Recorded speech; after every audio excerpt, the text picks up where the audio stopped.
Grayson Grundhoefer, Sic'Em365.com, and then also joins us on Fridays, 365 Sports.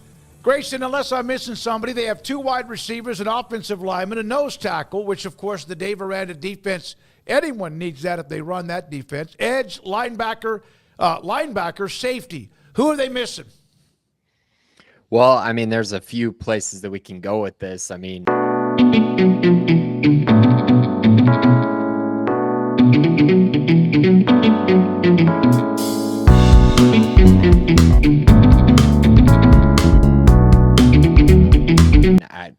I'm sure we're going to get into some specifics, but quarterback has been a hot topic over the last day or two with the emergence of Walker White, who Auburn transfer quarterback, redshirted there his freshman season. But if he did commit to Baylor after his official visit this weekend, he would be the second highest rated recruit ever at the quarterback position, behind only Jarrett Stidham, who of course is an NFL quarterback. So that's kind of been the big topic. So quarterback's one. I would say, they've still been looking at cornerback, trying to shore that up. So we'll kind of see where they go from there.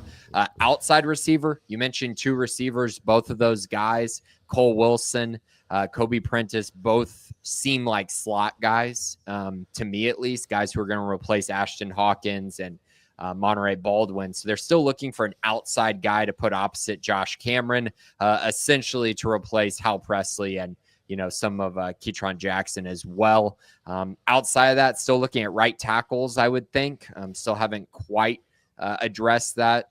Joe Crocker's a really good one from Louisville, but he's a young guy. So I'm wondering if maybe they want a more experienced option there. And then outside of that, you're kind of looking at a variety of kind of best available types. I would be looking at the defensive line, potentially a defensive tackle type, maybe a nose tackle, linebacker could add another one there. And then safety, that's been one where they added Devin Turner, who I think is a fantastic addition. Might be their most important addition, to be honest, but at least he's up there. And so they could add another one there for depth, maybe a younger guy that's got multiple years to kind of grow and develop. I saw Turner a couple of 2 or 3 times when he was at Northwestern, played Nebraska at least once or twice. And yeah, he's a banger. He's fearless.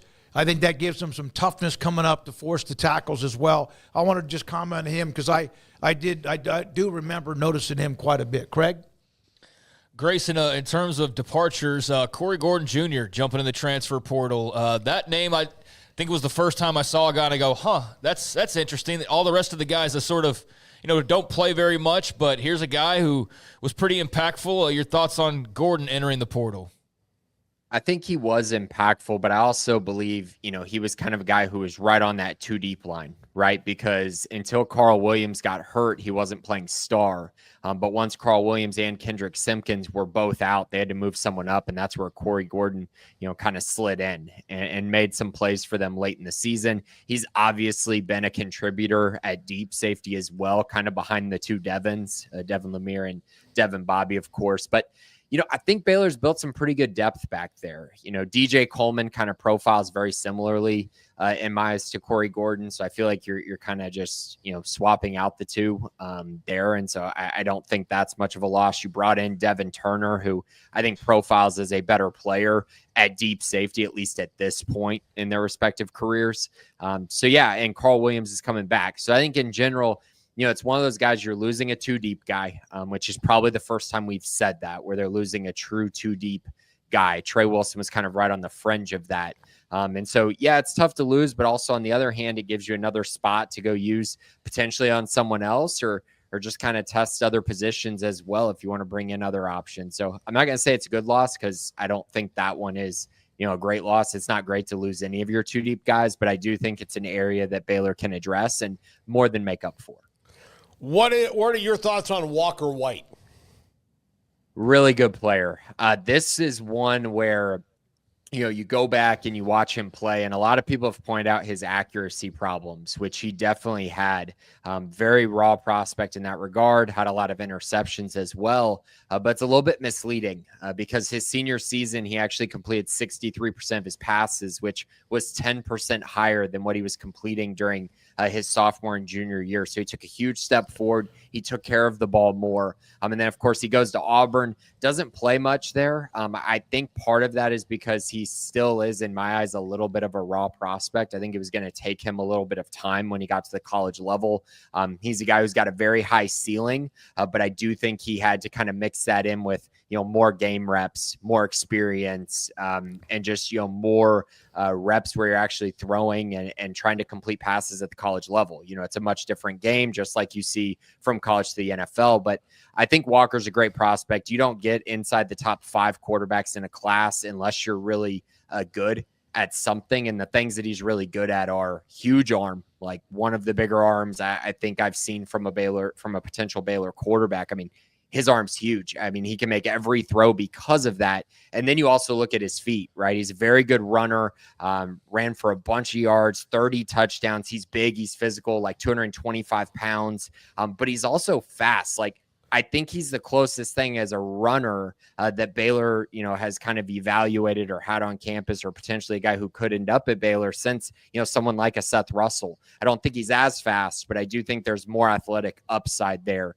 with him. So you put that all together, I think he's a really, really good prospect. And it makes sense, right? Why Baylor would want someone like that, and someone who not only could come in and be the backup next year, but also, I mean, he's got 4 years of eligibility. So you're talking about a guy who could be the starter at Baylor for 3 years. And, for Baylor to get a blue chip prospect, a guy this highly rated with the kind of offer list he had, that's very hard for Baylor to accomplish during high school recruiting. So getting an opportunity to do that through the transfer portal is very important. And I think, this is a situation where, we're going to see if Baylor can finish the deal here, but I think they're in a great spot with him coming into this visit, which, should end tomorrow. So in line with that, what are they looking at here pre-Christmas as far as trying to get more ducks in a row and get more guys involved potentially in this class? What does that kind of look like with Christmas break and the bowl game and all of the timeline that's going on right now? Right. So the dead period, starts after this weekend. And then, of course, the last day of the players being able to enter the portal is December 29th. And so that's going to be very interesting, right? Because we got a lot of bowl games coming up in the next, 9 days. And so it's going to lead to a lot of guys making decisions on whether they're going to enter the transfer portal or not. So that's going to be something to definitely keep an eye on with Baylor. I think potentially you'll have more visitors this weekend. We'll see on that. Baylor's been doing a really good job of, I think, just spreading out their visits and bringing in the key priority guys, and then eventually, landing those guys. They have a very high hit rate already through the transfer portal, and I think they're looking to continue that. But I also think they're being patient, and they have been throughout this whole process. They're waiting on the guys that they're waiting on the evaluations, and then once the evaluations come through and they feel good about a prospect, they're getting them on campus. And they're also being very quiet about it. A lot of times you're not seeing it publicly displayed all over social media as much as other schools. And I think it's allowing them to, keep guys hidden, but also, bring their true priorities on campus and then land those true priorities, get the guys in the building that you want to get. I think Baylor's doing a great job of that. We'll see how they finish things off, but that's kind of where things are at right now. They have a few guys that they've offered, a few guys that have gone on visits that haven't made a decision yet. So waiting on a few of those as well. Once those come through, I think we'll have a better idea of kind of where Baylor is at with this transfer portal recruiting class that is currently a top 20 class right now. I traded text with a couple of people who would understand the NIL, and I said, have you been able to take care of everybody you need to who's coming back? Now, Craig just mentioned Corey Gordon, who's on his way out. I thought he was also very good on special teams. But and they said, yeah, pretty much. They've been able to do that. How much would you say on a scale of 1 to 10 where they are now, where they were at the end of last year, and where they kind of seem can be confused even Grayson 2 years ago at this time? I mean, it's not even close to what it was 2 years ago. I mean, Dave Aranda's admitted it. There basically was no NIL. They weren't utilizing it at all, really. And so that set them really far back. And I think it took them time to kind of adjust to that. And you saw it last year, right? You saw the class was a lot better, But the problem with last year was they were coming off of a 3-9 season, and you're kind of coming into this year with, these questions about, is Dave Aranda going to be the head coach for a long time? Is the staff going to stay? What's going to happen? And that kind of takes you out of the running for a lot of guys, and to be honest. And so they did a pretty good job with the class last year. You saw a lot of guys that hit and made an impact, but you also saw, there were quite a few guys who did. And so I think you come into this year and it's very different because Baylor just, 8-4. I mean, that's a heck of a season, a heck of a turnaround. You see the momentum. I think when you look at the offense, there's a lot of guys who really want to be a part of Jake Spavital's offense.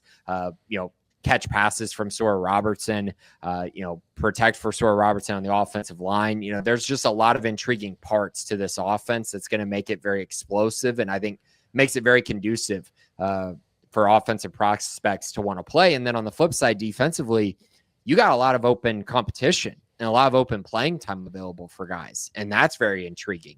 You're losing a few guys here and there, like a Matt Jones or Trevin Maye, but and then on the flip side, you're looking at positions where it's like, maybe we need some competition there. Maybe there's some guys that could get passed up if we bring in a transfer, and that's just going to make the entire defense a whole lot better. So there's a lot of things working for Baylor, but the biggest thing is that Baylor won football games.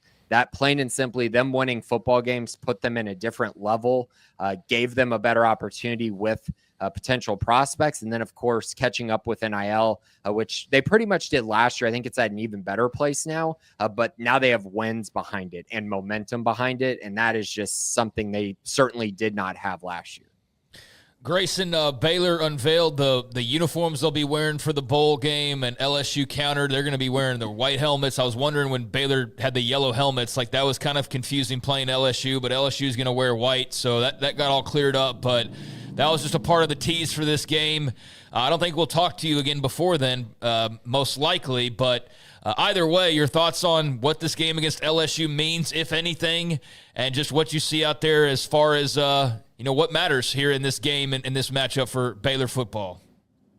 I think it means a lot going into next year. I'm not going to say that it means a ton in the grand scheme of things. Like if Baylor loses this game, does it take away what they did this year? No. If they win this game, does it drastically shift to, wow, this was one of the best years ever for Baylor football? No. They're still going to be an 8 or 9 win team, and that's a very good year. That's the kind of years that I think Baylor fans would love to see consistently, right? These type of seasons. And then you have your outliers of winning a Big 12 championship potentially instead of what Baylor has been, which is win big and lose big. And you kind of want to have somewhere in the middle where you're consistent and then you're winning big at times, but you're not having these big drop-offs. So I think it's big in that regard. I think playing against a school like LSU, you look around at these other games in the Big 12, this is one of the biggest opportunities, I think, for the Big 12. Outside of Arizona State, playing Texas or Clemson, I think this is the game, right? I mean, they're playing a blue blood school. I believe LSU is right on that blue blood line, and I think they're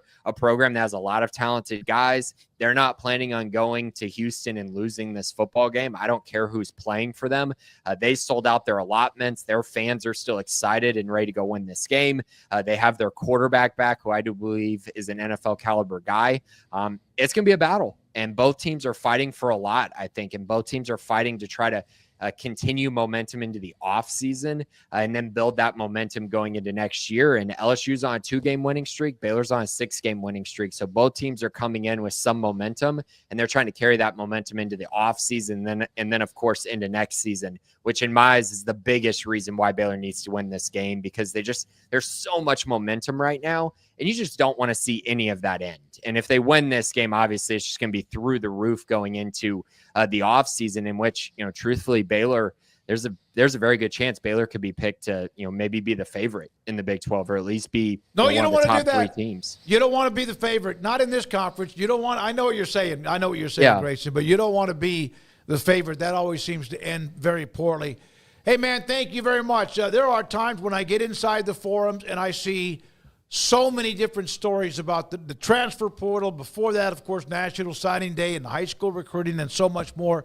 Appreciate what you have and appreciate your time, man. Have a great, happy holidays. We're off all of next week, so enjoy a break from us, too. Thank you. Thanks, guys. Merry All Christmas. Right. Grayson Grundhoefer, Sic'Em365.com, recruiting analyst, director, and also a part of this show.